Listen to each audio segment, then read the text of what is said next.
Яагаад байгаа юм бэ?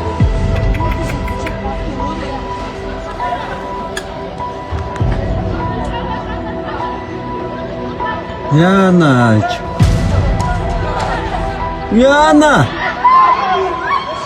Бид яг одоо Чингэлтэй дүүргийн 4-р хороонд байрлах 32 дугаар байрны гадна ирсэн байна. Тэгэхээр яг та бүхний харж байгаа энэхүү 4 давхар ногоон байранд өнгөрөгч Бэм гараг буюу 5 дугаар сарын 9-ний өдөр ахуйн галт төмөр гарсан байгаа улмаар бага насны хүүхдийг нүцгэн байдалтай ойр орчмын одоо оршин суугчид даавн дээр бол тосч авч галаас аварсан тийм сэтгэл эмзэглүүлэн дүр зургийг бол бид бүхэн харсан. Тэгвэл галын голомтоос галт төмөр унтраах 10 дугаар ангийн хамт олон 86 настай болон 22 настай 2 эмэгтэйг мөн аварсан байгаа юм аа.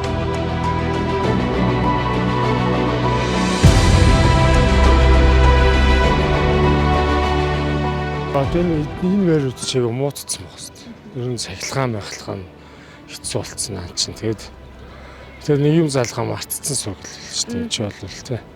Тэгээд яхаа ажигласан л та. Тэгээд жоохон дор бүрнээ жоохон анхааралтай л явж байгаа. Болох юм шүү. Билетик наасан. Унтраагаа сахилгаа ирсэн. Угаар бол байж л байгаа шүү. Дээдлээ айлын хүн баг 2 цагийн дараа гарч ирсэн шүү. Угаартад. Дор бүрнээ тэгэл сахилгаа ирсэлтэй л анхаарах хэрэгтэй шүү. Шугам тэрэн дээр л анхаарах хэрэгтэй шүү. Энд чинь билетгээ залгаад баг тарин тавь мартсан юм шүү. Өглөө ажил малтай автаа цахилгаан хэрэглээ сайн харж одоо тэднийг сайн унтрааж явах хэрэгтэй. Өдөр хүүхдээ орж байгаа юм цагаан цахилгаан хэрэгслийг хүүхдэд зөв зааж өгч тэ. Хүүхдэд хамаагүй цахилгаан хэрэгсэл битээ оролц гэж хэлэх хэрэгтэй. Тэгэхгүй бол ахын юу их гарч галд дүнд их гарч шүү гэдгийг сануулж байна. Энэ усуд бол бас л дарамт нь ороод тэгээд тэд нар чи бүгд л адилхан шатна шүү дээ. Хэцүү шүү дээ, тийм биз дээ. Өөрсдийн хувийн хариуцлагаас болоод энэ байранд ийм л юм болж байгаа шүү дээ. Энэ удсан байр одоо юу гэдэг 40-50 жил болсон байрнууд гэхгүй. Тэрнийхээ асуудлыг л одоо тэр төр засаг шийдэм бол энэ дээр өөр тэрний монтаж энэ чинь дандаа ил монтаж явсан байхгүй. Тэрнээс л болж байгаа байхгүй. Түүнээс өөр юм байхгүй. Далд монтаж бол одоо тэр дуулуур өсөд хойд одоо автомат буучны дээр автоматч байхгүй тийм юм байна. Яг л ийм энэ байр 3 дахь эртний шатсан шүү дээ.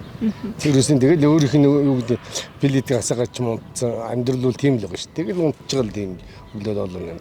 Босоод хөвчөө нөгөөх нь маслан шатаад тэнгуүсэр тэрийг уус цацдаг ч юм уу тийм байр.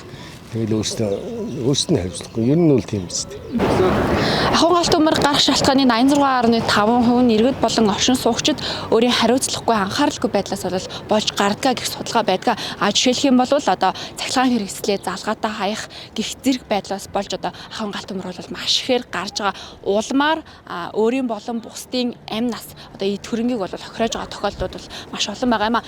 Тиймээс иргэд та бүхэн анхааралтай хариуцлагатай байхыг уриалж байна.